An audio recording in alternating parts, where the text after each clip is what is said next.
ছিল, সঙ্গতই ছিল, কারণ ভাবটা ছিল আমার কৃষ্ণ কি খাবে।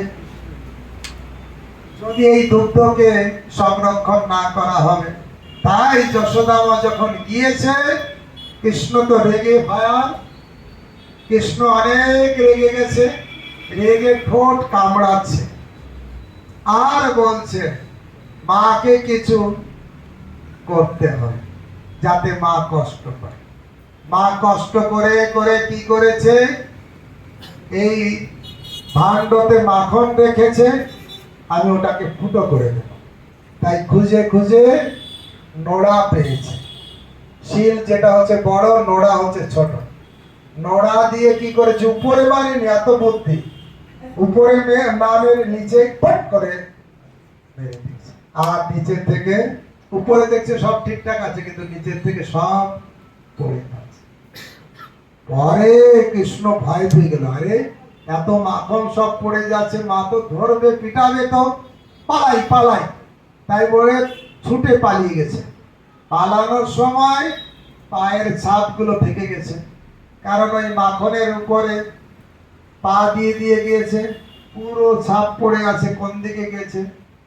চোর চুরি করে কিছু না কিছু নিদর্শন রেখে দেয়, যাতে দিয়ে পুলিশ ধরতে পারে। ঠিক অন্য ঘরে গিয়ে মাখন খাচ্ছে, শিকা থেকে মাখন পাড়ছে, খাচ্ছে, বাদরকে খাওয়াচ্ছে, বলছে বাদর চলে আয়, তোদের দিয়ে আমি রামলীলায় সেতু বন্ধন করিয়েছিলাম, কিন্তু তোদের ফিস্ট দিতে পারিনি, তখন তো আমি বনবাসী ছিলাম, আমার কিছু ছিল না, তাই তোদের খাওয়াতে খাওয়াতে পারিনি, আজ সেই খাওয়ান আজকে হবে, আয় চলে আয়। সব বাদর জানালা দিয়ে দরজা দিয়ে খানকা দিয়ে ঢুকছে, খাচ্ছে। কৃষ্ণ মনে মনে ভাবছে, কৃষ্ণ মনে মনে ভাবছে আমি মাখন খাবো, বাসি মাখন বেশি করে খাবো, খেয়ে খেয়ে আমার পেট খারাপ হয়ে যাবে, আমাকে মা মথুরার হসপিটালে ভর্তি করবে, আর মা ছুটাছুটি করবে আমার জন্য, তখন মায়ের ঠিক প্রতিশোধ নেওয়া হবে। আমাকে দুধ দিল না, দুধ দেওয়া বন্ধ করে দিয়ে ওই উনানে রাখা দুধ সামলাতে গেল, মাকে কিছু শাস্তি দিতে হবে, এটা হলে মায়ের শাস্তি হবে। আমার জন্য মথুরায় ছুটাছুটি করবে, তখন বুঝবে। এই জন্য বেশি করে মাখন খাচ্ছে, বাসি মাখন খাচ্ছে, বাদর খাচ্ছে। এবার এদিকে যশোদা মা যখন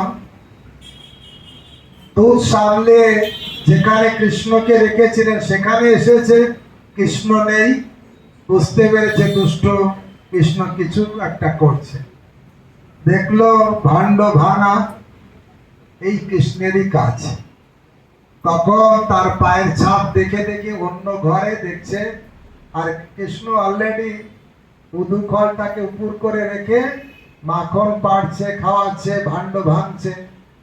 আর চোরের মনে পুলিশ পুলিশ দুষ্টামি করছে, আর এদিক ওদিক তাকাচ্ছে, মা আসে কি, কখন আসবে, কখন ধরবে। মাকে আসতে দেখেই উদুখল থেকে লাভ দিয়ে দিত, ভাবলো মা মনে হয় ঘরের বাইরে যাবে না, কিন্তু যশোদা মা ছাড়ার পাত্র নয়, কৃষ্ণকে ধরবেই ধরবে। ভগবানকে ধরতে গেলে যদি ঘরের থেকে বাইরেও বের হতে হয়, তাও ঘর থেকে বের হতে হবে নাকি?